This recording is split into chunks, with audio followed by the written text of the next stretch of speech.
What is going on, everybody? It's your boy, Do It With Dichotomy here, and we're back at it again with another back-to-back double feature weekend. But I have been heavily requested over the years to kind of go over what my top 10 favorite motorcycles are. I've done a lot of rides and reviews on the channel. My YouTuber privilege allows me to ride a bunch of different motorcycles, right? Especially being partnered with WOW, they let me ride basically whatever I want. But over the years, I've been asked a lot what my top 5 or top 10 favorite motorcycles are, and I've put them in a list. And honestly, I think it's a very reasonable list. I thought I was gonna walk away with a bunch of hot takes.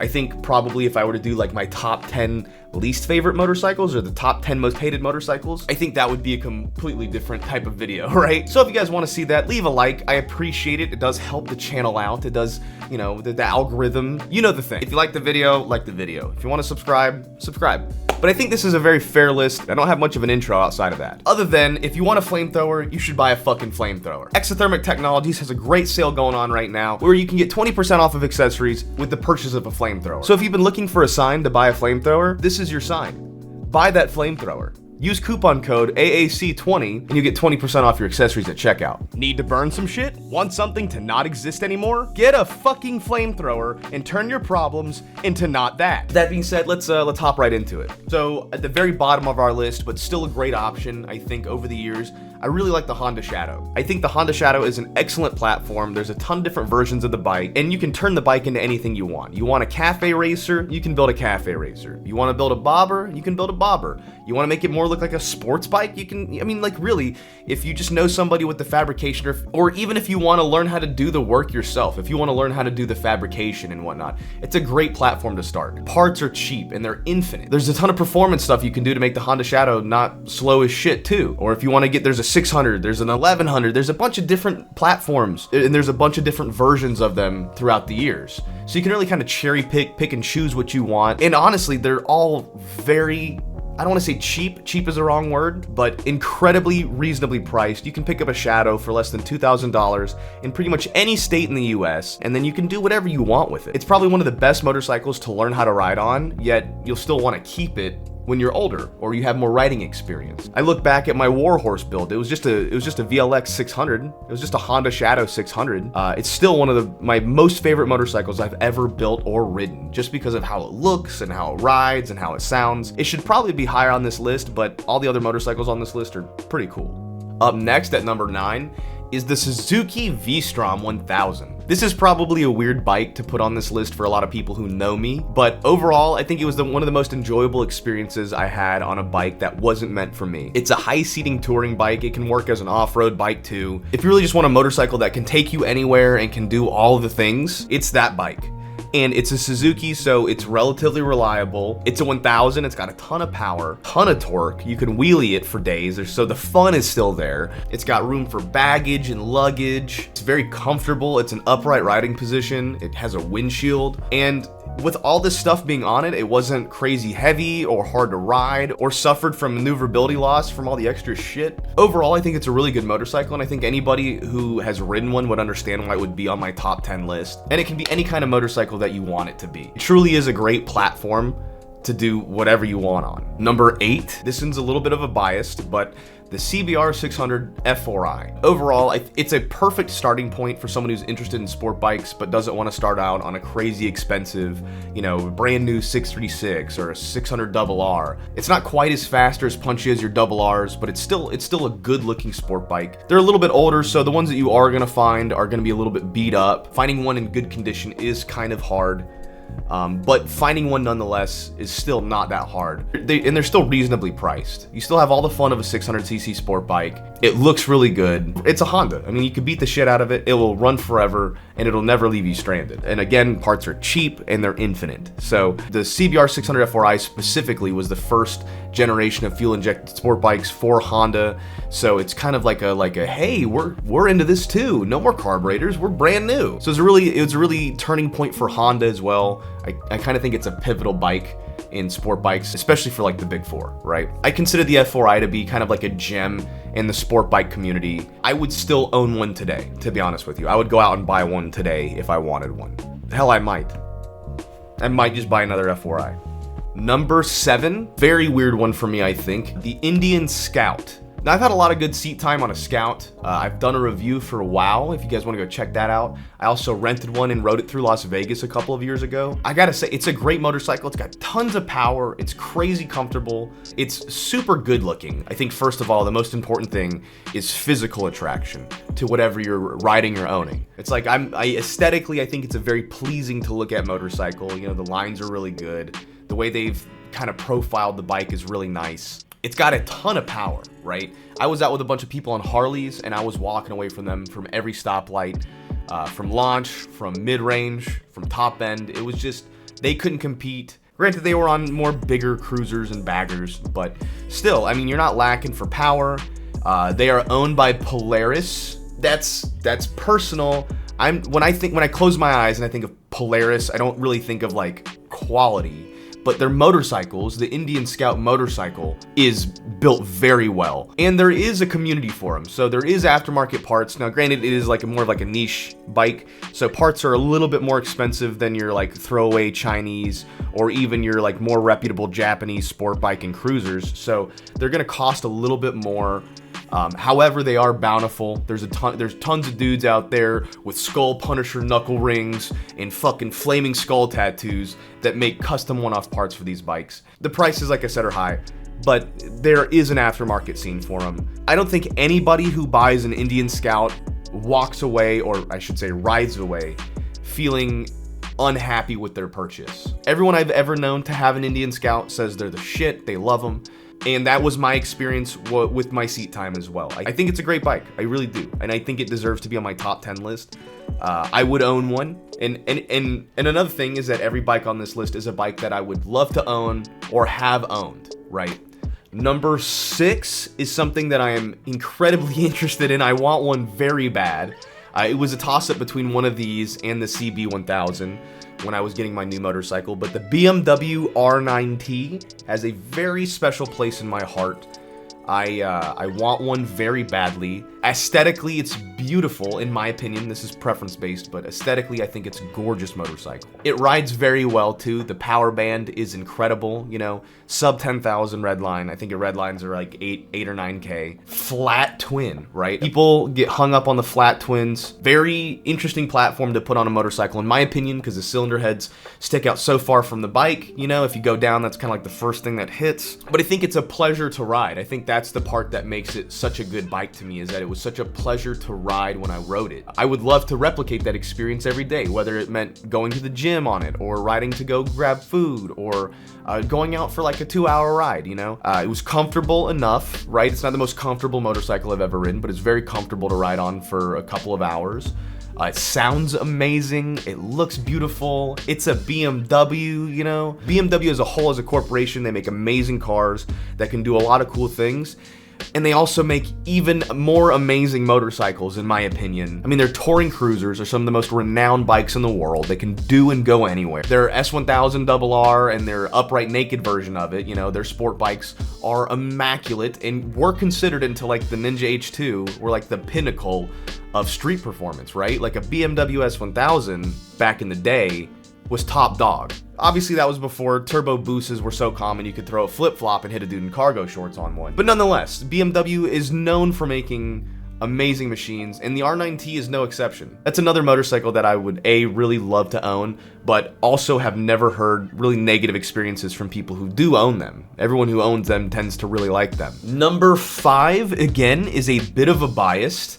The ZX10R, more specifically the generation that I had a 2011, but that generation remains the same almost up until, with minor changes, until like 2016, 2017, and then that's when they get another big upgrade around those years. And I don't really have much time on that generation. I assume it's just as amazing as the generation that I owned. So that's why I'm leaving it as broad as just a ZX10. But man, that was like one of the best bikes I'd ever owned. I highly regret selling it because it was just such a fun bike. It was comfortable for a sports bike. It had the most insane power band I've ever ridden on a 1000. I've ridden R1s, I've ridden Gixxer 1000s, I've ridden CBR 1000s. The ZX10 power band was, in my opinion, just superior. Could cruise and cruise and cruise and it would never nag you, but at the same time you could clutch up in fourth with like turning like 3,500 RPM because it just didn't give a fuck. And like, I was never a big fan of green, but that bike pulled it off. That bike really aesthetically looked amazing in any color, if we're being honest. Any color, that bike looked really good. And the digital tachometer that you got at the top, specifically on that generation of bike, was just so aesthetically, they nailed that bike. In my opinion, Kawasaki really nailed that bike. Would choose that over the other 3 major Japanese sport bike manufacturers any day of the week. That's just my personal preference, but that's why it's earned spot at number 5 on my end. Number 4, I think that this is going to probably throw you guys through a loop. It's a Harley. Yeah, that's right. The Harley Vrod. If you guys have watched me for a while, you probably aren't that crazy surprised. I sold the ZX10 before I sold the Vrod, and I think that's because the Vrod kind of checks a few more boxes than the ZX10 did. You still have a ton of power on the Vrod, but it's substantially more comfortable, and while you're not popping wheelies, you can roast a tire off that thing at any speed with a simple clutch drop. Do rolling burnouts for 100, 200, 300 yards like it was nothing. It was still a Harley, so you got the wave, you got the nod. You know, anybody with a patch generally respected you. It kind of was just overall a really good motorcycle. And I'm a big fan of power cruisers anyway, right? Like high power, comfortable couches that you ride and mog. There's just nothing around it that you can even come close to it, in my opinion. Because at the end of the day, creature comforts are king, right? Like I'm gonna choose a more comfortable motorcycle over a faster motorcycle, probably 9 out of 10 times. But if you can put the fast in the comfort, kind of like getting 2 birds stoned at the same time. I think it's a really good mix. It gets the general respect from everybody. Personal preference, it's got a Porsche-built motor, so the reliability is better. It's not vibrating, you know, it makes a ton of power at any range, and it sounds really good, it looks really good, and it also, and this is a weird one, right? Follow me here. Harleys are kind of like iPhones, whereas that they're inferior in a lot of ways to the competitors. I don't care how much you love your iPhone, a Samsung is better. It is what it is. It's got better tech, it's got better apps, blah, blah, blah. But people will still buy that fucking iPhone because that's what's like the thing, right? So like Harleys are like the thing in the biker community. You either ride a Harley or you ride everything else. So with the Vrod, it's kind of like you get the creature comforts of a Samsung. You know, you get the power, you get the reliability, you get the fun, but you also get like the eclectic shit, like the one-off shit, like the clutch and brake levers. They're completely different than your sport bike stuff or any other company that makes motorcycles. Your hand controls are fucking different. They're just, Harley hand controls are weird. Your gas tank is underneath the seat instead of in the fucking gas tank in front of you, which is actually an airbox cover. So it's like you still get the eclecticness of owning a Harley, but you get all the benefits of not owning a Harley. And I think that's why I liked it so much. It wasn't like, brother, it was like, what's up, brother? You know, if that makes sense, However, I don't regret selling the Vrod because it couldn't fucking stop. That was its biggest downside, is that it was so big and so heavy all the time. It carried so much momentum that you just couldn't stop them. Number 3. This is the motorcycle that broke the camel's ankle, the Suzuki DRZ, right? There's a lot of questions like, Dan, why would you put that bike as number 3? You know, it's just a fucking dirt bike. You know, like a KLR is better than that, or like a WR is better than that, or what about the CRF, man? What are you talking? You think that the DRZ is better than those? And I do. But for completely different reasons. It is not the fastest of its competitors. A WR is so much faster. CRF, so much faster. It is not the lightest. It is actually one of the heavier ones. I don't even know if it's the most reliable. But what I do know is Suzuki has been making the DRZ for like 150 goddamn years, all right? American soldiers stormed the beaches of Normandy on Suzuki DRZ. Don't ask me how that happened in World War II. Pretty sure we bombed them. The point is that they've been making that bike for fucking ever the exact same way they've been making it. If it ain't broke, don't fix it. Yes, it is heavy. No, it does not make a lot of power. But insurance is cheap, parts are cheap, it's carbureted so it's easy to fuck with, and it's fucking invincible. I should say that it probably does have great reliability. And I should probably say that it is high on reliability because in the entire time that I owned mine, however many years it was, I never changed the oil, I never lubed the chain, I never adjusted brake levers, I never fucked with the carburetor.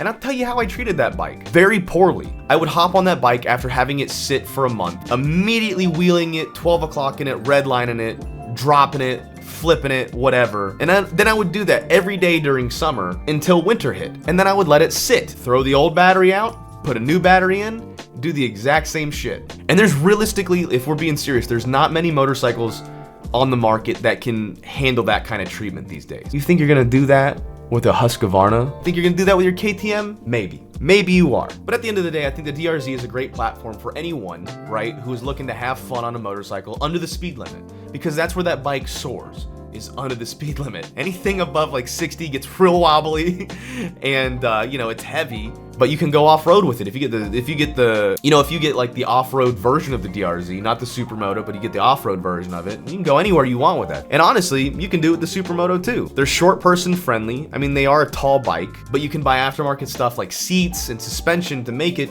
more comfortable for a short person. And again, it's another bike, since it's been around for fucking ever, there's infinite amount of parts out there. They're cheap to work on, they're cheap to buy, except for there was like a weird couple of years there where you couldn't get a DRZ in a Supermoto configuration for like under $6,000. I don't know what was going through fucking people's heads. People are crazy. But the DRZ is an epic motorcycle, and even though that it broke my ankle, I think it deserves to be number 3 on this list. This bike being number 2 is gonna throw some people off, right? I think a lot of people are gonna be tripped out that this is number 2 on my list. The Ninja H2.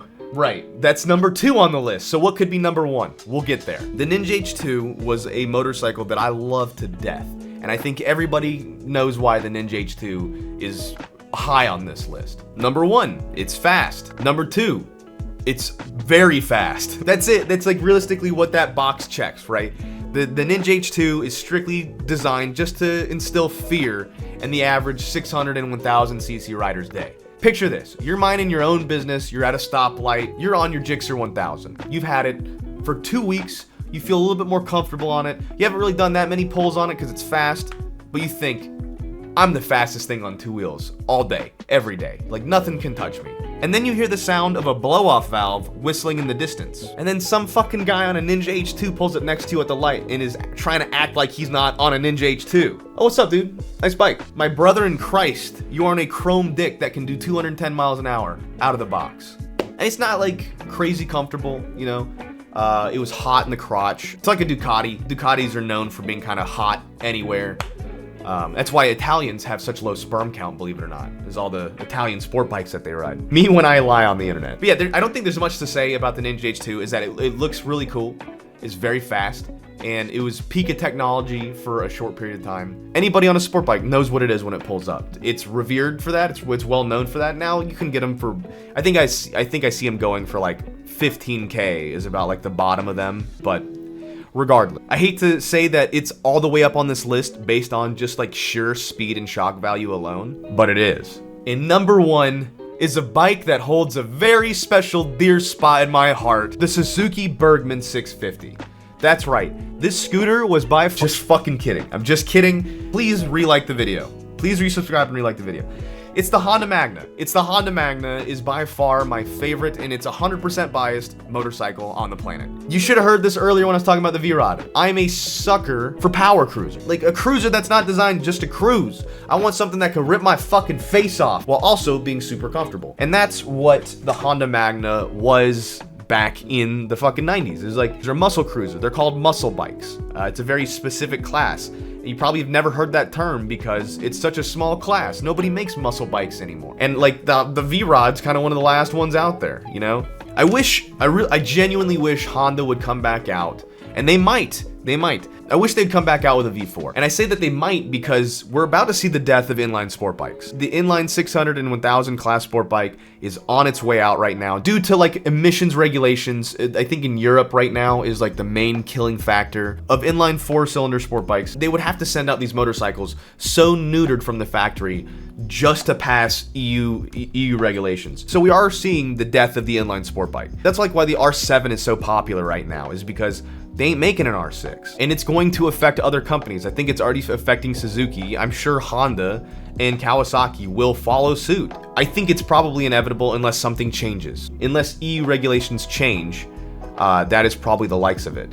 So you're seeing a lot of people move from like an inline platform to like a parallel platform, and that's why you see a lot of these companies moving over to like a parallel twin, like the R7. Parallel twin 700cc, well, 687cc, whatever. You get what I'm saying? Because they can mimic the same feeling, kinda, right? A parallel twin offers a different torque curve, and it kind of mimics the feeling of like a full-fledged sport bike, like a full-fledged 600cc or 1000cc sport bike, but they're just not the same. I'm saying all of this to round back to the fact that we might get a Honda Magna, maybe.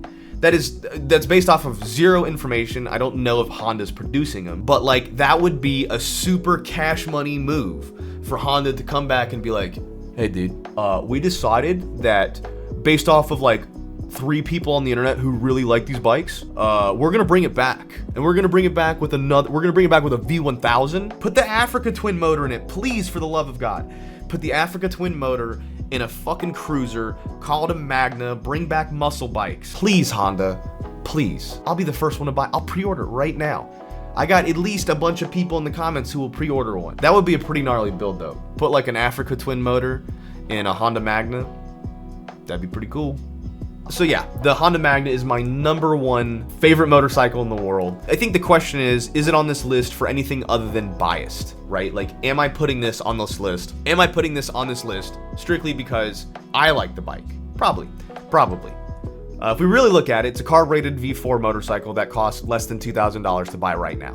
Like, if you were to go out and buy one in okay condition, you can buy a Honda Magna for less than sub $2,000. Most parts are cheap and available. The carburetors are not, because it is a V4 that's got like very specific carburetors. They're not super easy to find new ones or reproduction ones or cleaned up ones. Gas tanks are incredibly hard to find in the community. So if you have a rusty gas tank, you're probably gonna spend $300 to $600 on one that's not like that, not dented or rusty. And that's the problem with niche, like old motorcycles. Because like a lot of motorcycles don't share parts with the Honda Magna. So like certain control groups on the Honda Magna are shared with like the Shadow and whatever else, you know.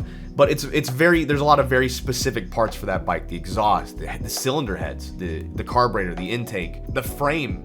There's just a lot of proprietary, like, this is that motorcycle, you know? So that does kind of make it hard to find parts. But they're still relatively cheap to work on. They're relatively easy to work on, excluding the carburetors. And I promise you're not gonna not have a good time on one. I've never met anyone who's had a Honda Magna that's like, this isn't a great motorcycle.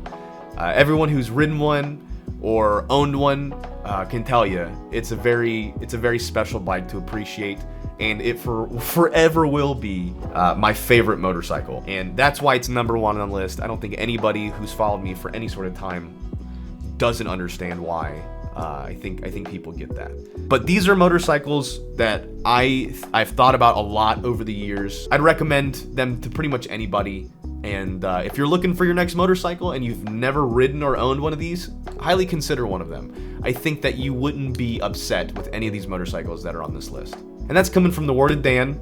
I hope you enjoy your weekend. This is a double feature weekend, so we posted a video yesterday, post a video today.